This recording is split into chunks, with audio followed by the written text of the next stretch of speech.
Most areas yesterday picked up around 1 to 3 inches worth of snow, and this one's going to provide us with a little bit more snow, especially if you're from about Holland over to Grand Rapids, Ionia, and I would say over to Eaton Rapids and points to the north. You can see the area of snow that we're watching, and I'll soon do some tracking. You can see it right now impacting much of Wisconsin with some visibilities actually below a mile being reported around the Duluth area, and they've had some reports up to 4 inches of snow in around northeastern parts of Minnesota. Let's take a look and do some tracking right now. This one's really clipping along about 45 miles an hour to the south and east. You can see this large area. This is actually where the heaviest of the snow is located right now, right through, I don't know why it's doing that. There we go. Can we do that? There we go. The heaviest snow is located right around the Duluth area. And again, all this is tracking to the south and east. Let me clear this area right here, and you'll be able to see.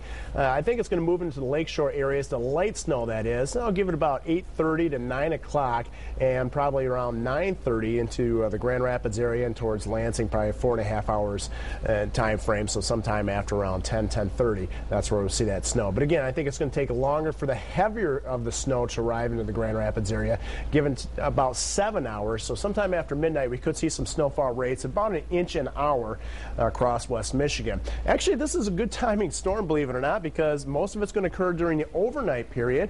And even though roads will be slick tomorrow morning, it's not a weekday morning where, of course, a lot of us are heading off to work and school. So kind of good news on that front. You can see from Ottawa, Kent over to Ionia and also Eaton counties and points to the north. That's where the advisory is, and it goes until 10 o'clock on Saturday morning.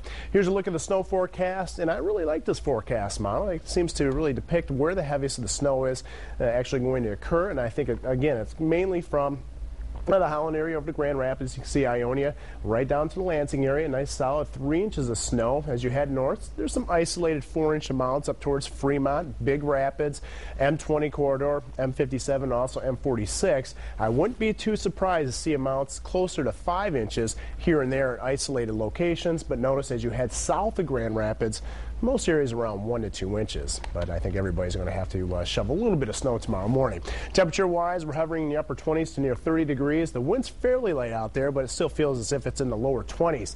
Breaking it out for the weekend, as that snow moves out early tomorrow morning, things are basically going to clear up. So this is what we're expecting along the lakeshore about 9 o'clock or thereafter, probably in Grand Rapids around 10 o'clock. Heaviest of the snow arriving after midnight until about 5 o'clock in the morning, and snowfall rates, again, fairly fast. So the roads are going to be slippery, and you're going to drive in some snow, no doubt about it. 2 to 4 inches in most areas by tomorrow morning.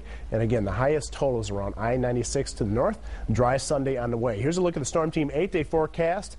And just a few flurries, but cold temperatures taking over for the early portion of next week. But the big news is Wednesday. We haven't seen many storms here in Grand Rapids area or southwest lower Michigan. There's the potential of one, especially the farther south you are in the state. This one bears watching, so that's exactly what we'll do.